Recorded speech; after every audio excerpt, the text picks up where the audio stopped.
And now let's go back to our top story. A federal judge has quashed a pair of grand jury subpoenas sent to the Federal Reserve Board.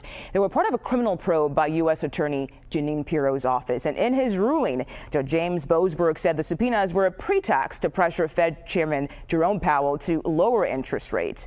Pirro responded to the judge's decision in a combative news conference. CBS News Justice correspondent Scott MacFarlane joins us live right now. Good to see you, Scott. Can you walk us through the judge's decision and what it ultimately means?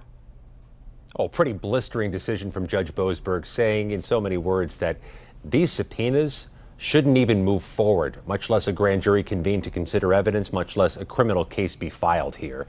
The judge is also saying that this appears to be politically motivated by the White House, that there was not sufficient, if any, evidence of a crime, and that it appears to be an attempt to try to leverage the criminal justice system to get the Federal Reserve Board chair, Jerome Powell, who you see, to lower interest rates, as Trump has been calling for, or to simply resign.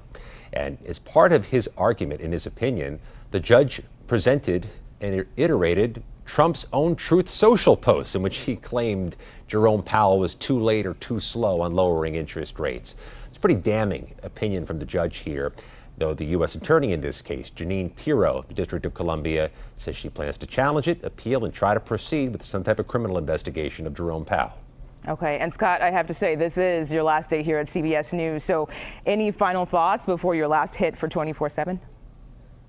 Well, I think that being part of CBS News 24/7 has been uniquely special. It is apolitical, it is fact-based, it is enterprising, it is contextual, it's everything journalism needs to be moving forward. It was a blessing always sharing airtime with you. Of course, Scott, and I know I sent you an email. It is always amazing having you here because you give us context for every single story that you're on. We are going to miss you, and we wish you the best in whatever comes next. Thank you so much. And to the behind-the-scenes team, thanks for everything. Of course, of course. Thank you, Scott.